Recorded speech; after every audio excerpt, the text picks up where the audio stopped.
दिवस का आयोजन कार्यक्रम बोला नीलांबर पीताम्बर आदिवासी संघ भोलापुर के तत्वाधान में आयोजित कार्यक्रम में उपस्थित हमारे यहाँ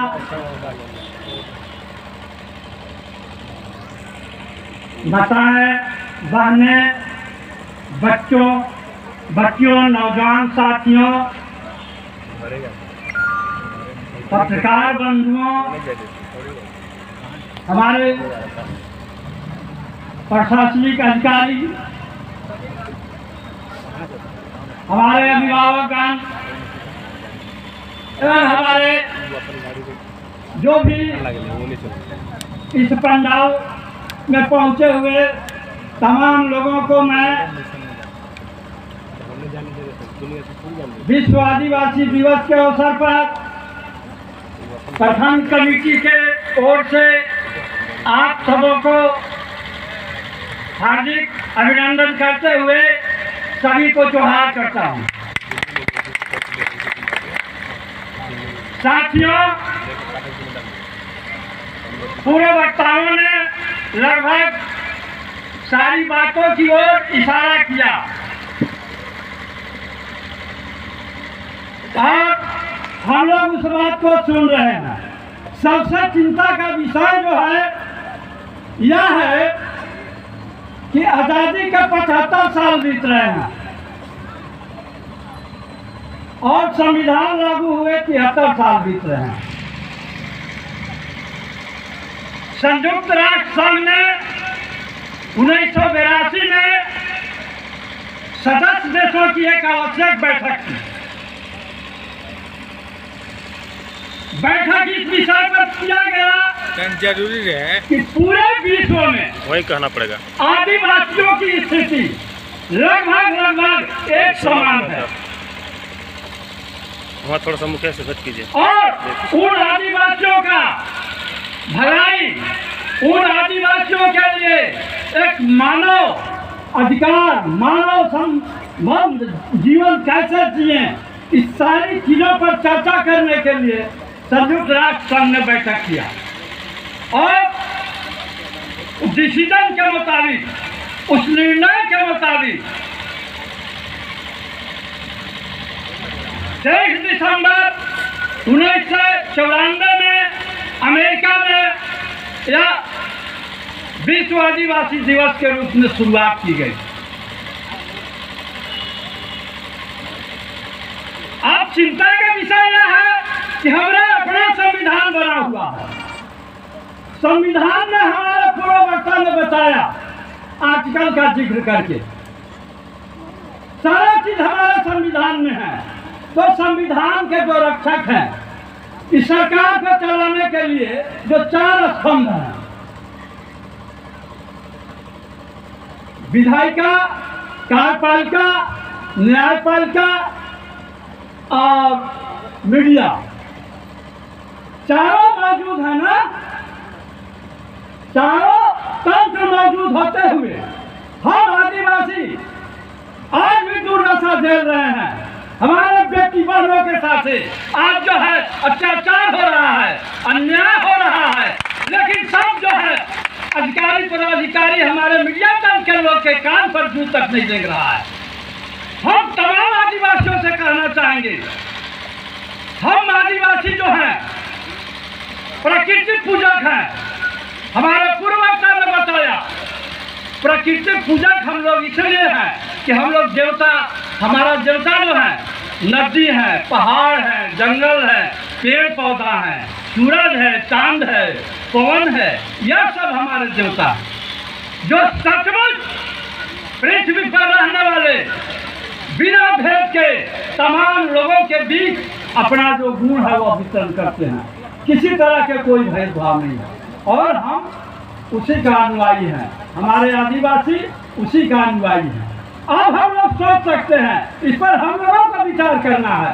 आज तक हम लोगों ने अपना प्रतिनिधि चुनकर भेजने का काम किया।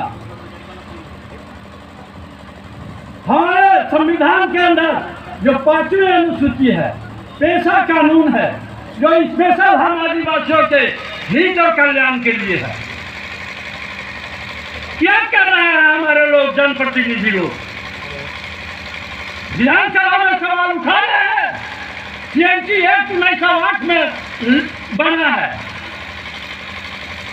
CNT एक्ट के धारा 71 में दिया हुआ है कि आदिवासियों का खतियानी जमीन अगर कोई गैर आदिवासी नाजायज ढंग से हड़प लिया है तो उसका वापस दिलाने का प्रावधान है। हम पूछना चाहते हैं कि अभी तक कितने आदिवासियों का नाजायज ढंग से हड़पी हुई जमीन वापस दिलाया गया? बताइए कितना वापस हुआ है आदिवासियों का नाजायज ढंग से हड़पी हुई जमीन? हमारे भवनासपुर प्रखंड में भी बहुत सारा आदिवासियों का खतियानी जमीन गैर आदिवासियों के कब्जे में है। उसका गलत ढंग से कागज पत्र बन गया है। जमीन ही आदिवासियों का जीवन है। हम लोग का जीवन मरण जमीन से है और जमीन के साथ इस तरह का खिलवाड़ हो रहा है।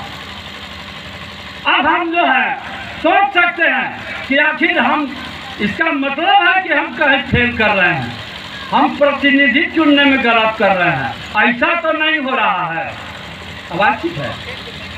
ऐसा तो नहीं है कि हम जैसे अगर घोड़ा घास से दोस्ती करे तो जिएगा। प्रतिनिधि चुनने में हम ऐसा लोगों को तो नहीं चुन रहे हैं जो हमारा जमीन जंगल हड़पने का काम कर रहा है। इस पर विचार करना होगा। क्या विचार करेगा?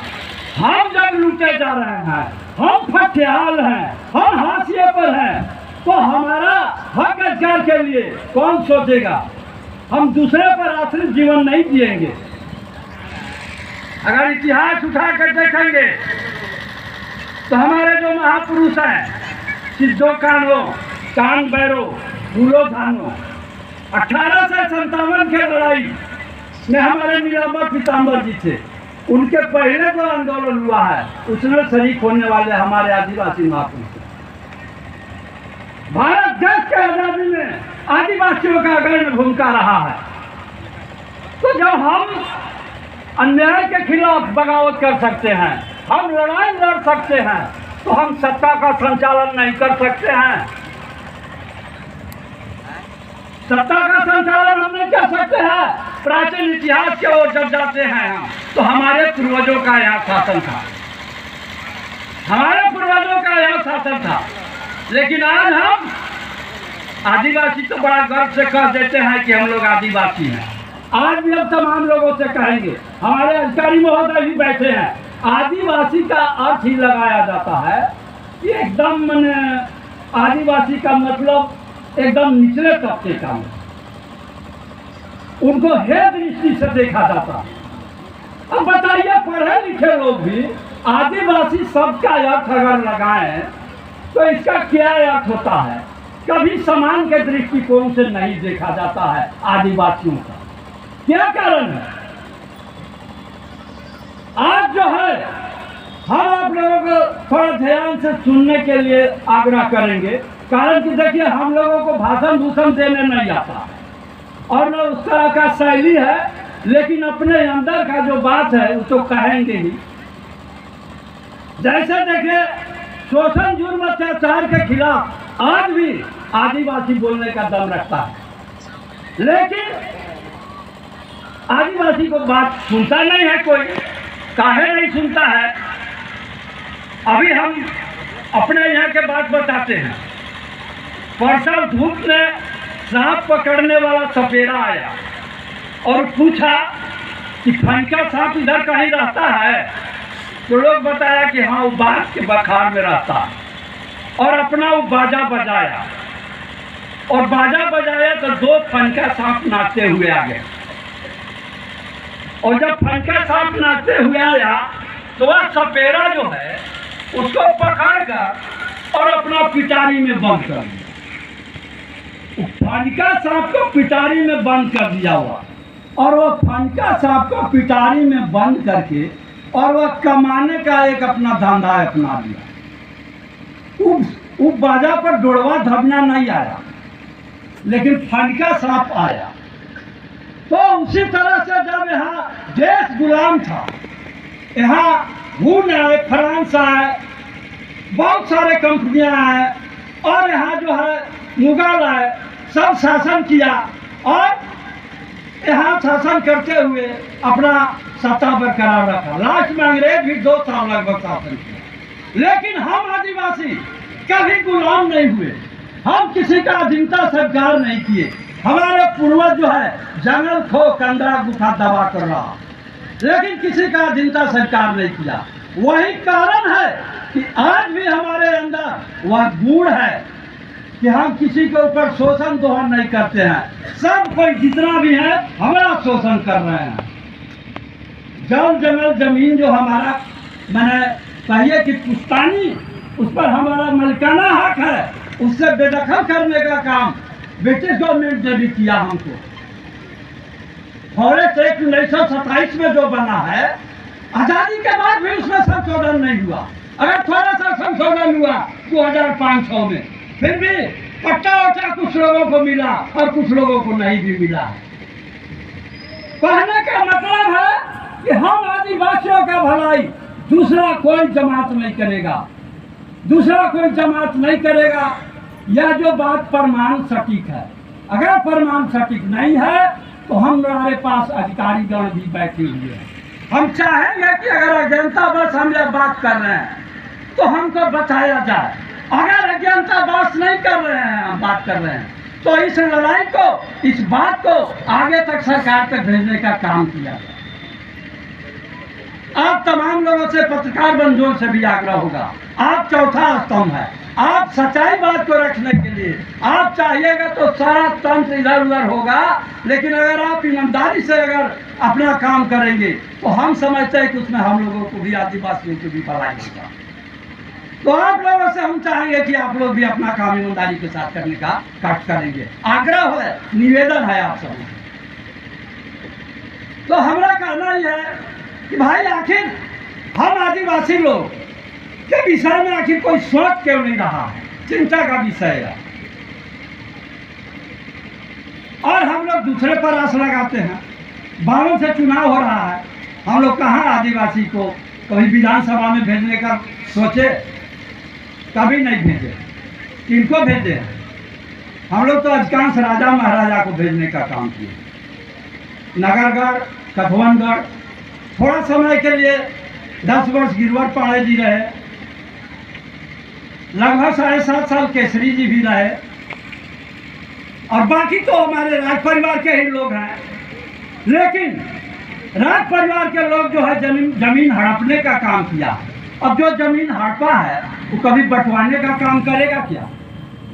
करेगा? गाय जो 100 रखा है उसको कहेंगे कि गाय बांटना है, गरीब में 100 गाय नहीं रखना।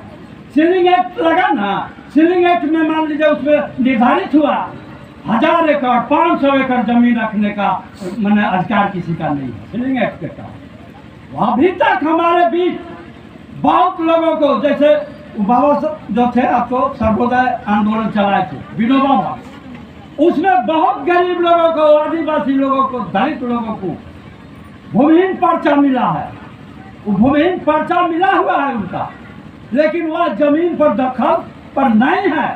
पर्चा उनका है और दखल किसी और का है। आज भी है।